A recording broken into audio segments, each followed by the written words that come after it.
Assalamualaikum warahmatullahi wabarakatuh. Selamat datang di channel Kisah Warganet. Di video kali ini saya akan menceritakan sebuah cerita yang berjudul Teror Alas Roban. Seperti apa ceritanya? Tanpa banyak basa-basi lagi, mari kita masuk ke ceritanya.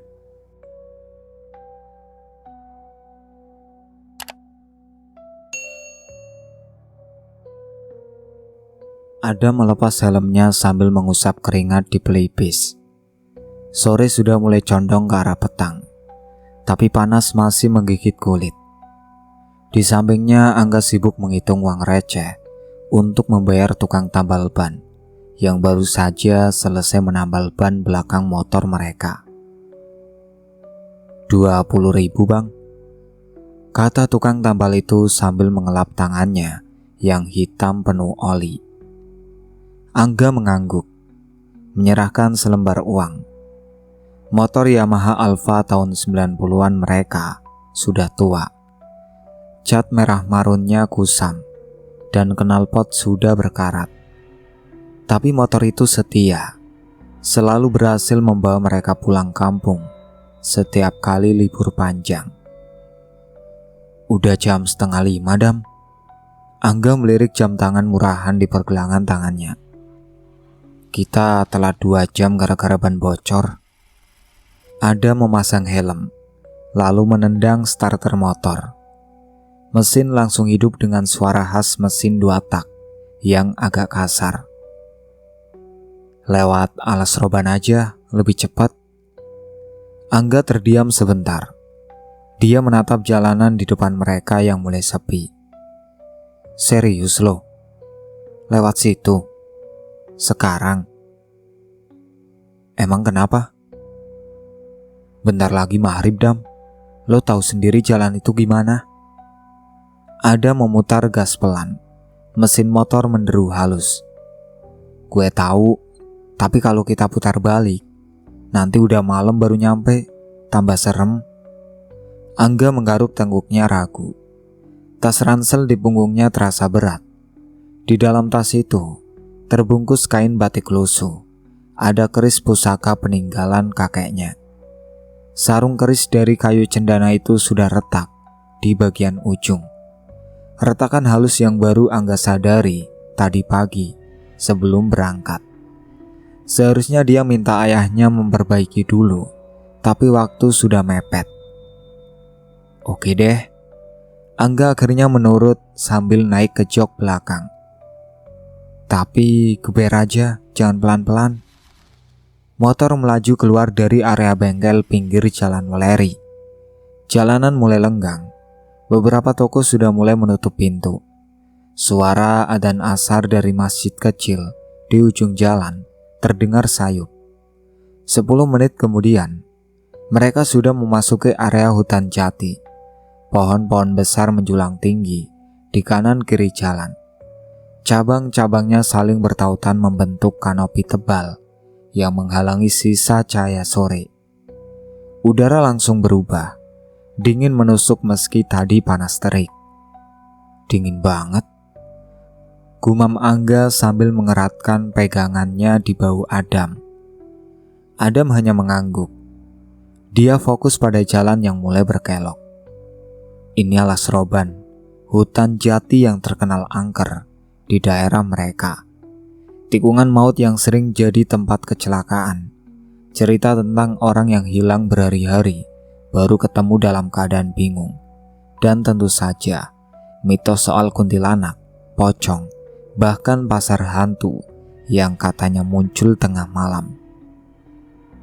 Lo inget kan cerita Mas Budi? Angga tiba-tiba bicara. Suaranya agak gemetar. Yang waktu itu motornya mogok di sini. Terus dia lihat perempuan pakai kebaya putih di tengah jalan. Ingat, makanya gue ngebut nih biar cepat keluar. Tapi sepertinya motor tua mereka punya rencana lain. Mesin mulai terdengar tidak stabil. Kadang meraung kencang, kadang nyaris mati. Bensinnya cukup kan? Tanya Angga khawatir. Masih setengah tangki. Mungkin businya kotor. Mereka terus melaju. Anehnya, suara hutan yang biasanya ramai dengan kicau burung dan suara jangkrik kali ini benar-benar sunyi. Hanya ada suara mesin motor mereka yang menggelegar memecah kesunyian. Lalu terdengar adzan, tapi bukan adzan maghrib dari masjid desa seperti biasanya. Suaranya bergema aneh, seperti datang dari atas, dari sela-sela ranting pohon jati. Samar, tapi jelas terdengar. Angga menegang. Adam merasakan cengkeraman tangan temannya menguat di bahunya. "Lo denger itu?" bisik Angga. "Denger?" Keduanya tidak bicara lagi. Motor terus melaju di jalan yang semakin gelap. Sementara adzan yang aneh itu terus terdengar, menggema di antara pepohonan tinggi yang seolah menutup mereka dari dunia luar. Adam merasakan bulu kuduknya berdiri. Ada sesuatu yang tidak beres dengan hutan ini. Motor terus melaju meski Adam mulai merasakan keanehan yang semakin jelas. Suara adzan itu tidak berhenti, bahkan semakin keras setiap kali mereka melewati tikungan baru. Bukan adzan normal yang mengalun dari pengeras suara masjid, tapi lebih seperti seseorang yang mengumandangkannya langsung di tengah hutan, tanpa mikrofon, tanpa gema normal. "Dam, berhenti dulu," ucap Angga pelan tapi tegas. Adam tidak langsung mengurangi kecepatan. "Kenapa? Kita harus terus jalan." "Dengerin dulu, adzan itu aneh." Akhirnya Adam menarik rem. Motor berhenti di tengah jalan yang diapit pohon jati raksasa. Mereka berdua diam, mendengarkan. Adzan masih terdengar. Kali ini lebih jelas karena mesin motor sudah mati. Lantunannya pelan, tapi menusuk, seperti datang dari segala arah sekaligus. "Dari mana sih asalnya?" Adam menoleh ke kanan kiri, mencoba melacak sumber suara. Angga turun dari motor, matanya menyisir semak-semak di pinggir jalan. "Harusnya dari desa, tapi ini kayak dari atas." Benar, suara itu seperti turun dari kanopi pohon, bukan dari arah horizontal. Dan yang lebih aneh lagi, tidak ada suara burung, tidak ada gesekan daun, tidak ada apa-apa selain adzan itu. Adam ikut turun, memarkir motor di pinggir jalan. "Kita sholat dulu yuk, udah masuk waktu maghrib kayaknya." "Di mana?" "Di sini." Angga menatap sekeliling. Hutan gelap, tanah lembab penuh daun kering. "Cari tempat dulu, masa sholat di aspal?" Mereka berjalan beberapa meter masuk ke area pinggir jalan. Tidak terlalu jauh, hanya sekitar 5 langkah dari motor. Di situ, tersembunyi di balik semak rendah, mereka menemukan sebuah bangunan kecil. Musola tua berukuran tidak lebih dari 3 kali 3 meter. Dengan dinding kayu lapuk dan atap seng berkarat. "Ada musola?" Ada menunjuk. "Kita sholat di situ aja." Angga ragu sebentar, tapi keadaan memang tidak memberi banyak pilihan. Maghrib sudah masuk, dan mereka berdua tahu tidak baik menunda sholat maghrib terlalu lama, apalagi di tempat seperti ini. Mereka mendekati musola. Pintunya terbuka sedikit, dan dari dalam tampak cahaya kuning redup dari lampu minyak yang tergantung di tiang kayu. Aneh memang, siapa yang menyalakan lampu di musola terpencil seperti ini? Tapi di sisi lain, keberadaan cahaya itu sedikit menenangkan. "Assalamualaikum." Ada mengucap salam sebelum masuk. Tidak ada jawaban. Mereka masuk perlahan. Di dalam musola ada beberapa sajadah lusuh terlipat di sudut. Sebuah kantong tanah liat berisi air untuk wudhu dan padasan sederhana dari batu. Semuanya tampak tua tapi terawat. "Wudhu dulu," kata Adam sambil menggulung lengan bajunya. Angga mengikuti, mengambil air dari kantong dengan gayung plastik retak. Air itu jernih, tapi dingin luar biasa. seperti es yang baru diambil dari freezer. Angga bergidik saat air menyentuh kulitnya. "Dingin banget," bisiknya pada Adam. "Iya, gue juga ngerasa." Mereka berwudu dengan cepat, tidak ingin berlama-lama. Suasana di dalam musola semakin terasa aneh, terlalu sunyi. Bahkan detak jantung mereka sendiri terdengar keras di telinga masing-masing. Lampu minyak itu menyala stabil, tidak bergerak sedikit pun meski ada celah angin di dinding kayu. Setelah selesai wudhu, mereka mengambil sajadah dan bersiap sholat.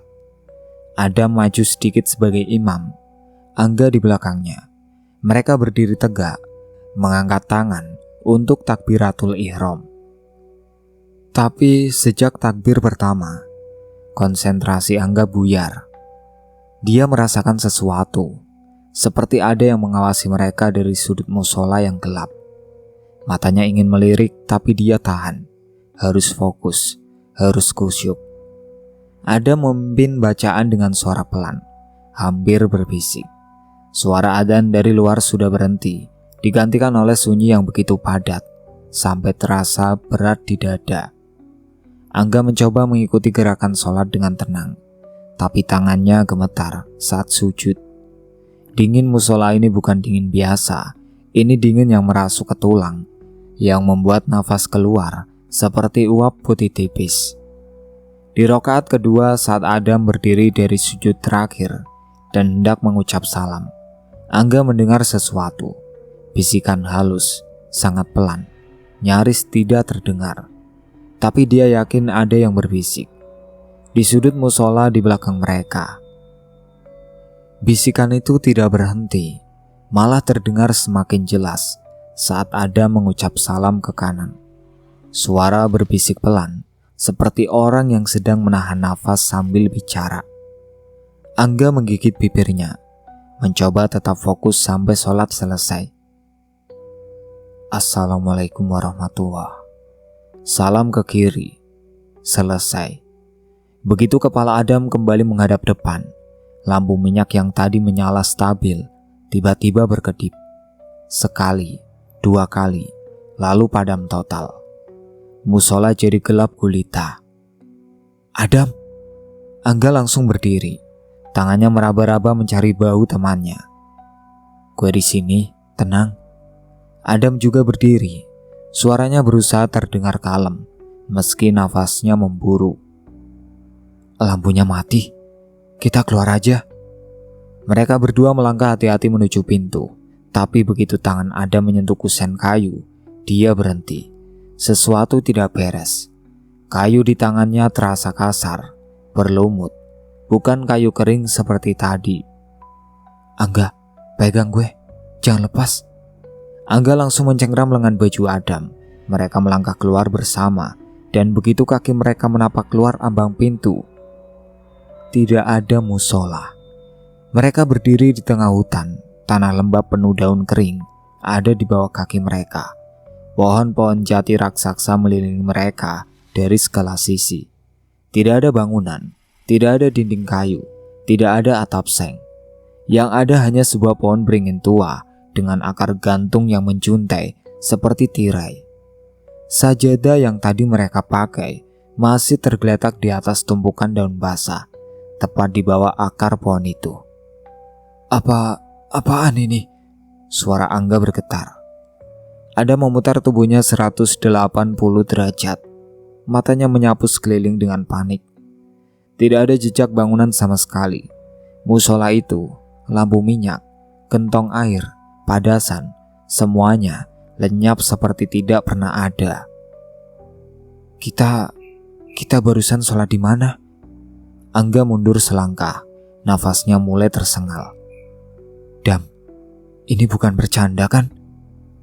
Adam tidak menjawab. Dia terlalu sibuk mencoba memahami apa yang baru saja terjadi. Mereka sholat di dalam musola, mereka berwudu, mereka pakai sajadah, semua itu nyata. Dia merasakan air dingin di tangannya, merasakan tekstur sajadah di dahinya saat sujud. Tapi sekarang tidak ada apa-apa.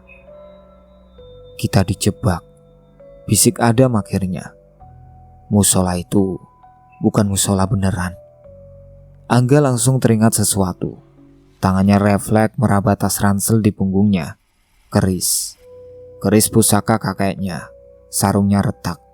Ayahnya pernah bilang, kalau sarung keris rusak, auranya bisa bocor, bisa menarik perhatian makhluk halus. Keris gue, gumam Angga, wajahnya pucat. Apa ini gara-gara keris gue? Adam menatapnya. Lo bawa keris? Pusaka keluarga, sarungnya retak. Gue baru sadar tadi pagi. Angga terdengar nyaris panik. Gue harusnya gak bawa. Harusnya gue tinggal. Tapi menyesal sekarang tidak ada gunanya. Mereka harus keluar dari hutan ini, cepat. Motor kita di mana? Adam mulai berjalan, mencari arah jalan. Tapi hutan ini terlalu gelap. Malah sudah benar-benar turun. Dan tidak ada bulan. Tidak ada bintang. Hanya hitam pekat di atas kanopi pohon. Angga mengikuti dari belakang. Tangannya tidak lepas dari baju Adam. Harusnya di pinggir jalan. Kita nggak jalan jauh dari motor. Mereka terus melangkah, menembus semak rendah dan akar-akar pohon yang menonjol. 10 langkah, 20 langkah, 30 langkah. Akhirnya mereka sampai di pinggir jalan aspal. Motor Yamaha Alfa mereka masih di sana, berdiri miring di atas standar samping, persis seperti yang mereka tinggalkan. Syukur. Angga hampir berlari ke motor. Ada menyusul, langsung naik dan menendang starter. Mesin menyala dengan suara kasar yang kali ini terdengar sangat menenangkan. Suara mekanis, suara nyata, suara dunia yang masih masuk akal. Gas Dam, gas sekarang. Angga sudah naik di belakang. Tangannya mencengkram bau Adam dengan erat. Adam memutar gas, dan motor melaju kencang meninggalkan tempat itu. Mereka tidak menoleh ke belakang, tidak ingin tahu apa yang sebenarnya terjadi di musola palsu itu. Yang penting sekarang adalah keluar dari alas roban secepat mungkin. Tapi hutan sepertinya punya rencana lain untuk mereka. Rencana itu datang dalam bentuk bau. Bau anyir seperti darah segar, bercampur aroma melati yang terlalu tajam, terlalu kuat sampai membuat perut mual. Ada mencium bau itu pertama kali, dan refleks dia menutup mulutnya dengan satu tangan, sambil tangan satunya tetap memegang gas motor. Lo cium itu enggak? Teriaknya pada Angga di tengah deru mesin. Iya. Bau apaan sih? Motor terus melaju kencang, tapi bau itu tidak hilang. Malah semakin menyengat setiap meter mereka maju. Setiap ada sesuatu yang mengikuti, sesuatu yang membawa bau busuk itu bersamanya.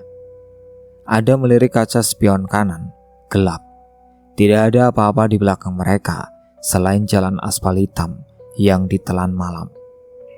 Tapi saat dia melirik kaca spion kiri, jantungnya seperti berhenti sedetik. Ada sosok melayang di atas pohon jati, mengikuti mereka dengan kecepatan yang sama persis dengan motor. Sosok perempuan berambut panjang hitam basah yang menjuntai sampai ke pinggang. Rambutnya bergerak-gerak, seperti ada angin, tapi tidak ada angin. Gaun putihnya compang-camping, robek di beberapa bagian, dan wajahnya. Adam hanya sempat melihat sekilas sebelum dia memaksa matanya kembali fokus ke jalan. Wajah itu hancur, berlubang di bagian pipi, mata kanan kosong, hanya rongga hitam yang menganga. Angga, jangan toleh ke belakang, ucap Adam dengan suara setenang mungkin, meski nafasnya tercekat. Kenapa? Ada apa? Jangan menoleh, pegang erat aja. Tapi sudah terlambat. Angga sudah menoleh, dan begitu matanya menangkap sosok yang melayang di samping mereka, dia menjerit. Adam, geber sekarang. Adam sudah membuka gas penuh, tapi motor tua mereka punya batas kecepatan, dan kuntilanak itu, entah bagaimana, terus mengikuti dengan mudah, melayang di antara cabang-cabang pohon, seperti sedang berenang di udara. Lalu tiba-tiba motor terasa berat, sangat berat, seperti ada yang naik di jok belakang, menambah beban sampai mesin mulai meraung kesakitan. Angga merasakan sesuatu menyentuh lehernya, rambut basah, dingin dan lengket, seperti rumput laut yang baru diangkat dari laut. Rambut itu menjalar ke pundaknya, melilit pelan tapi pasti. Ada yang di belakang gue, bisik Angga, suaranya gemetar hebat. Adam, ada yang... Bisikan di telinganya memotong kalimatnya. Suara perempuan, lembut tapi menyeramkan. Sini, temani aku.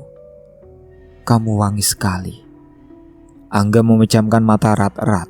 Tangannya mencengkram bau Adam sampai buku-buku jarinya memutih. Ya Allah, ya Allah, ya Allah.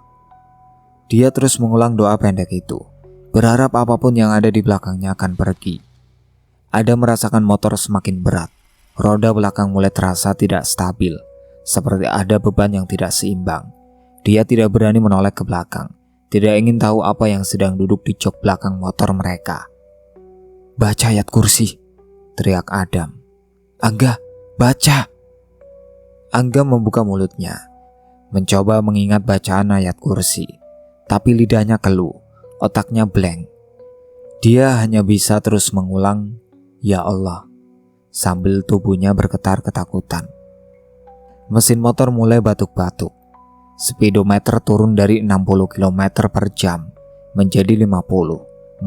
40, 30, semakin lambat. Beban di belakang semakin berat. Adam memaksa diri tetap tenang. Dia mengingat nasihat kakeknya dulu, kalau ketemu makhluk halus, jangan panik, jangan lari tanpa pikir. Tetap baca doa dalam hati, tetap ingat Tuhan. Dia mulai membaca dalam hati, Bismillah, ayat kursi, surat Al-Falaq, apapun yang dia ingat. Dia baca sambil terus mempertahankan gas motor agar tidak mati. Dan entah karena doa itu atau karena sesuatu yang lain, motor tiba-tiba melewati tikungan tajam. Tikungan yang sama yang terkenal sebagai tikungan maut di Alas Roban, tempat banyak orang kecelakaan. Di tikungan itu bau anyir semakin menyengat, tapi beban di jok belakang belum hilang, malah bertambah satu lagi. Dari semak-semak di sisi kiri jalan, sesuatu melompat keluar dengan kecepatan mengejutkan. Putih, kain kafan kusam yang dilipat rapat membungkus seluruh tubuh. Makhluk itu melompat langsung ke arah motor mereka, dan tubrukan pertama mengenai lengan kiri Adam dengan keras. Motor oleng, hampir terjungkal ke kanan. Adam berteriak. Tangannya refleks menarik stang untuk menyeimbangkan. Pocong itu tidak berhenti. Dia melompat lagi. Kali ini menabrak dari sisi kanan, menghantam bahu Adam sampai motor benar-benar hampir lepas kendali. Roda depan goyang keras.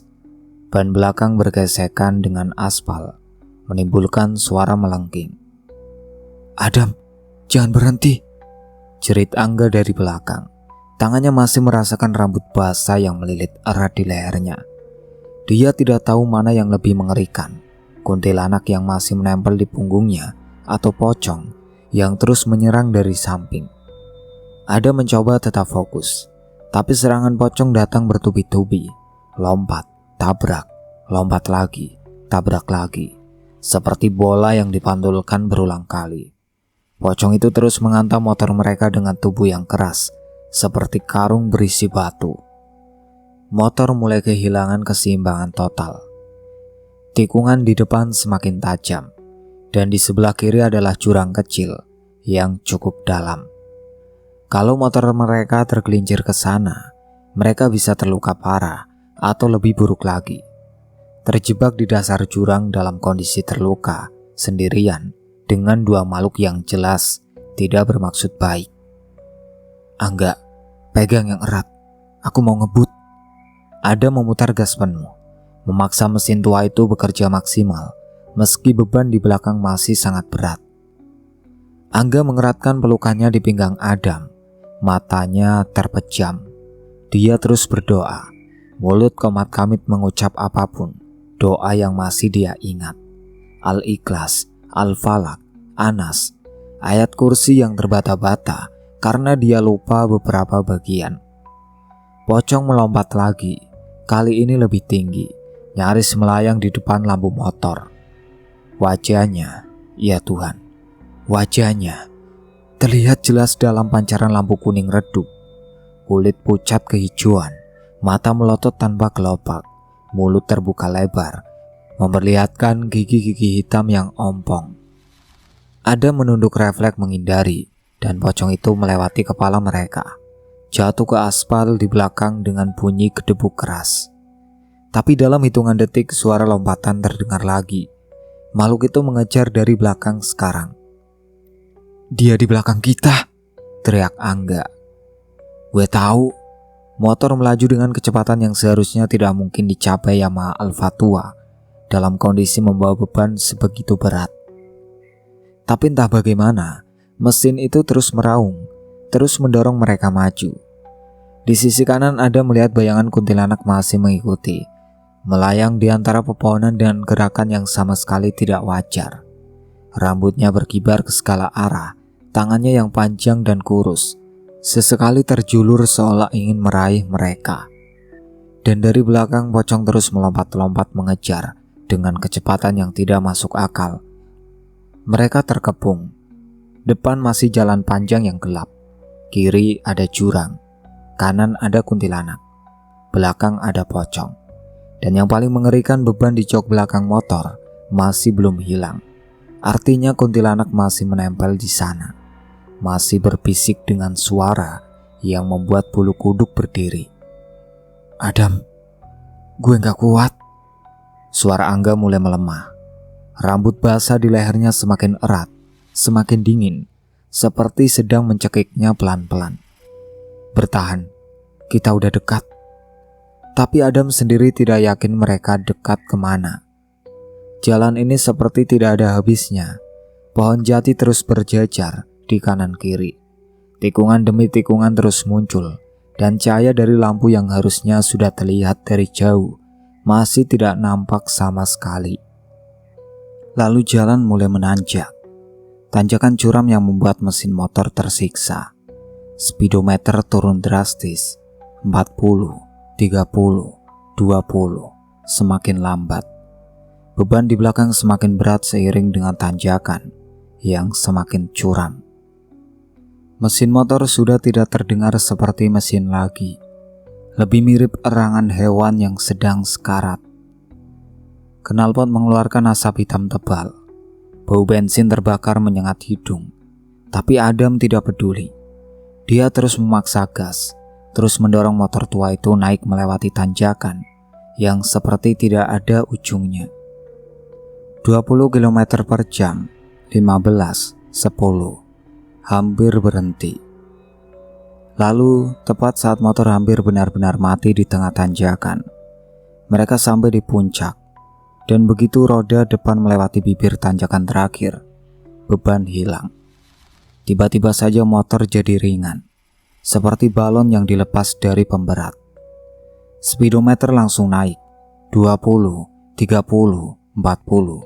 Mesin tidak lagi tersiksa, malah terdengar lega. Angga merasakan rambut basah di lehernya lepas. Bisikan di telinganya berhenti. Udara di sekitar mereka tidak lagi dingin mencekik. Dia membuka mata perlahan, menoleh ke belakang dengan hati-hati. Tidak ada apa-apa, jalan gelap kosong. Tidak ada pocong, tidak ada kuntilanak, hanya aspal hitam yang tertelan malam. "Adam, mereka hilang," bisik Angga, suaranya parau. Adam tidak langsung memperlambat motor, dia justru menambah kecepatan, memanfaatkan jalan menurun setelah tanjakan untuk melesat secepat mungkin. Baru setelah yakin mereka sudah cukup jauh, dia sedikit mengurangi gas. "Lo yakin?" tanya Adam tanpa menoleh. "Yakin, gue gak ngerasa apa-apa lagi." Adam menghela nafas panjang. Tangannya gemetar di setang motor, Baru sekarang dia sadar betapa tegang ototnya selama beberapa menit terakhir. Baunya pegal, lengannya kaku, dan jantungnya masih berdegup seperti mau copot. Mereka terus melaju dalam diam. Tidak ada yang bicara, terlalu lelah untuk membahas apa yang baru saja terjadi. Yang penting sekarang adalah keluar dari hutan ini. Tapi setelah 10 menit berkendara, Adam mulai menyadari sesuatu yang aneh. Jalanan ini, dia seperti pernah melewatinya. Tikungan itu, pohon besar di sisi kanan dengan batang yang tumbuh miring. Dia sudah lihat itu tadi. Angga, lo ngerasa nggak? Kita kayak muter-muter. Angga memperhatikan sekeliling dengan lebih seksama. Jantungnya langsung berdegup kencang. Itu pohon yang tadi. Gue ingat bentuknya. Mereka diputar, entah sejak kapan. Mereka dikurung dalam putaran yang terus membawa mereka kembali ke area yang sama. Padahal dari kampung mereka ke Alas Roban seharusnya cuma butuh 20 menit naik motor. Tapi mereka sudah berkendara lebih dari setengah jam dan belum kelar juga. Kita harus terus jalan, kata Adam, mencoba terdengar yakin meski hatinya mulai panik. Pasti ada jalan keluarnya. 5 menit kemudian mereka melihat cahaya kuning hangat yang berbeda dari dinginnya lampu motor. Cahaya dari lampu minyak dan lampu rumah, cahaya dari peradaban. Ada kampung. Angga hampir berteriak lega. Adam langsung mengarahkan motor ke sumber cahaya itu. Mereka melewati beberapa tikungan lagi dan akhirnya sampai di area yang lebih terbuka. Beberapa rumah sederhana berdiri di kanan kiri jalan. Tidak banyak, mungkin hanya 5 atau 6 rumah. Tapi itu sudah cukup untuk membuat mereka merasa selamat. Motor melaju mendekati salah satu rumah yang lampunya paling terang. Di teras rumah itu tampak beberapa orang sedang duduk-duduk, seperti sedang ngobrol santai. Tapi tepat saat mereka sampai di halaman rumah itu, mesin motor tiba-tiba mati. Begitu saja, tanpa batuk-batuk, tanpa peringatan, mati total. Ada mencoba menendang starter berulang kali, tidak mau hidup. Udah turun aja, kata Angga sambil turun duluan dari motor. Kakinya lemas, hampir tidak kuat menopang tubuhnya sendiri. Ada mengikuti, lalu mereka berdua berjalan tergesa menuju teras rumah. Tanpa pikir panjang, Ada menggedor pintu rumah itu dengan keras. Pak, Bu, tolong bukain pintu. Pintu terbuka. Seorang bapak tua berkopiah menatap mereka dengan wajah khawatir. Di belakangnya ada 3 orang lagi, 2 pemuda dan 1 bapak parubaya. Astaga, kalian dari mana? Kok kayak habis ketemu setan? Adam dan Angga nyaris ambruk begitu masuk ke dalam rumah. Kaki mereka lemas, nafas tersengal. Keringat dingin membasahi seluruh tubuh meski udara malam sejuk. Duduk sini dulu nak, kata bapak berkopiah itu sambil menunjuk tikar di ruang tamu. Saya Pak Giman, kalian dari mana? Lewat Alas Roban ya? Adam mengangguk, tangannya masih gemetar. Iya Pak, kami dari Weleri, mau pulang kampung, tapi tadi di hutan. Kata-katanya terputus. Dia tidak tahu harus mulai dari mana. Cerita tentang musola yang hilang, kuntilanak yang menempel di motor, pocong yang terus menyerang. Semuanya terdengar tidak masuk akal kalau diucapkan dengan suara keras. Pak Giman mengambil 2 gelas air putih dari meja, menyerahkannya pada mereka. Minum dulu, tenangin diri. Habis itu cerita pelan-pelan. Angga meneguk air itu habis dalam sekali tenggak. Baru kemudian dia mulai bicara, menceritakan semuanya dari awal. Ban bocor di Weleri, keputusan nekat lewat Alas Roban, azan aneh yang terdengar dari pohon, musola yang tiba-tiba lenyap setelah mereka sholat, kuntilanak yang mengikuti motor, pocong yang terus menyerang di tikungan. Pak Giman mendengarkan dengan serius, sesekali mengangguk, Wajahnya tidak tampak terkejut, seolah cerita seperti ini bukan hal baru baginya. "Kalian bawa apa?"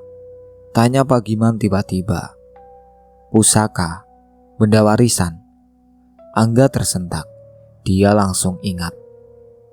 "Keris, Pak. Keris pusaka kakek saya ada di tas." "Coba saya lihat." Dengan tangan gemetar Angga melepas ranselnya dan mengeluarkan bungkusan kain batik.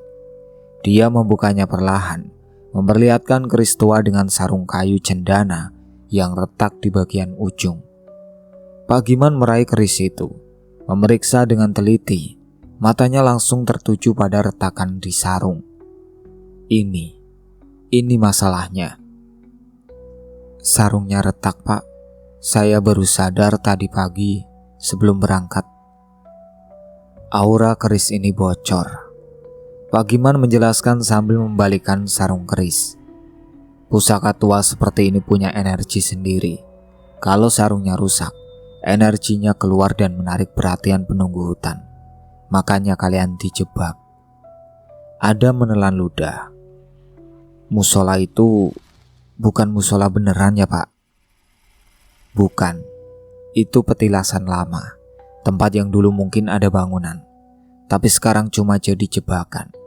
Jin suka pakai ilusi seperti itu untuk menjebak orang yang lewat, terutama waktu maghrib. Kalian sholat di sana kan?" "Iya, Pak." Pak Giman menggeleng pelan. "Untung kalian cuma sholat dan langsung pergi. Kalau kalian tidur di sana atau tunggu lama, bisa lain ceritanya." Salah satu pemuda yang dari tadi duduk di pojok ruangan angkat bicara. "Pak Giman, kerisnya harus dibungkus ulang kan?" "Betul, saya ambil kain kafan baru." Pak Giman berdiri, masuk ke ruangan dalam sebentar, lalu kembali membawa kain putih bersih. Dia membungkus keris itu erat-erat, sambil mengucapkan kalimat dalam bahasa Jawa kuno yang Adam dan Angga tidak mengerti. Setelah itu Pak Giman mengambil segenggam garam kasar dari dapur, menaburkannya di depan pintu dan jendela, sambil terus membaca kalimat Jawa kuno. "Ini biar mereka gak bisa masuk. Kalian tidur di sini malam ini, jangan nekat jalan lagi. Tapi kampung kalian dekat kok," potong Pak Giman sambil tersenyum tipis. "Besok pagi saya anterin sampai Gapura. Kalian akan kaget sendiri seberapa dekat." Angga dan Adam saling pandang, bingung dengan maksud perkataan itu. Tapi mereka terlalu lelah untuk bertanya lebih lanjut. Yang penting sekarang mereka aman, berada di tempat yang dilindungi. Malam semakin larut. Warga yang tadi duduk di ruangan itu satu persatu pamit pulang. Pak Giman menyiapkan tikar dan selimut untuk mereka berdua. "Kalau dengar suara apa-apa di luar, jangan buka pintu," pesan Pak Giman sebelum masuk ke kamarnya. "Apapun yang kalian dengar, jangan tanggapi." Adam dan Angga berbaring di tikar. Mata terbuka menatap langit-langit. Dari luar samar-samar terdengar bisikan, suara perempuan yang memanggil nama mereka dengan lembut. Tapi mereka tidak bergerak, hanya memejamkan mata erat-erat, berharap pagi cepat datang. Pagi datang dengan cahaya matahari yang hangat menembus celah jendela. Adam membuka mata perlahan. Tubuhnya masih terasa pegal di mana-mana. Di sampingnya Angga sudah bangun duluan, duduk bersila sambil menatap kosong ke depan. "Lo udah bangun lama?" tanya Adam sambil duduk. "Sejam yang lalu. Gak bisa tidur nyenyak." Pak Giman keluar dari kamar dengan wajah segar, seperti tidak terjadi apa-apa semalam. "Sudah bangun? Bagus. Ayo sarapan dulu. Habis itu saya anterin." Mereka sarapan nasi sisa semalam dengan telur ceplok sederhana. Tidak banyak bicara, hanya suara sendok yang sesekali beradu dengan piring. Setelah selesai, Pak Giman memanggil dua pemuda dari rumah sebelah untuk ikut mengantar. "Motornya hidup kok tadi pagi. Saya coba starter, langsung nyala," kata Pak Giman sambil berjalan keluar. Benar saja, Motor Yamaha Alfa mereka yang semalam mati total sekarang hidup normal ketika Adam coba starter. Mesin menderu seperti biasa, tidak ada yang aneh. Mereka berangkat berempat, Pagiman dan kedua pemuda itu naik motor lain, memimpin jalan di depan. Ada mengikuti dari belakang. Angga di jok belakang dengan tas ransel yang sekarang berisi keris terbungkus rapi. Perjalanan terasa sangat singkat. Tidak sampai 5 menit, mereka sudah melewati tikungan terakhir dan sampai di sebuah gapura desa. Gapura pintu masuk kampung. Kampung mereka sendiri. Adam mengerem mendadak. Matanya membelalak menatap papan nama kampung yang terpasang di gapura itu. Nama yang sangat dia kenali. Nama kampung tempat dia dibesarkan. "Pak, ini kampung kami," ucap Adam dengan suara tidak percaya. Pagiman turun dari motornya, tersenyum tipis. "Iya, dari rumah saya cuma 500 meter ke sini. Tapi kami kemarin naik motor dari Wuleri, harusnya langsung sampai sini.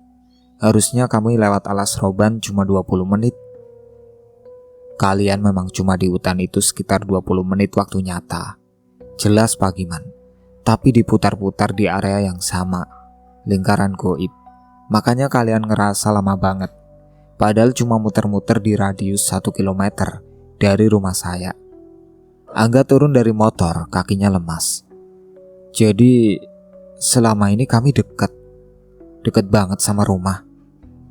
"Iya, tapi kalau nggak ada yang bantu keluar dari putaran itu, kalian bisa muter sampai pagi, atau malah sampai kehabisan bensin dan nyasar makin jauh." Ada merasakan dadanya sesak. Mereka hampir mati, hampir terjebak selamanya. Padahal rumah mereka cuma beberapa ratus meter saja. Pagiman menepuk bahu Adam pelan. "Pulang sana, orang tua kalian pasti khawatir." "Pagiman." Angga melangkah maju, matanya berkaca-kaca.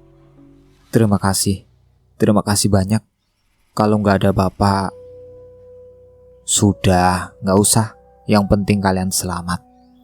Pagiman menggenggam tangan Angga sebentar, lalu melepasnya.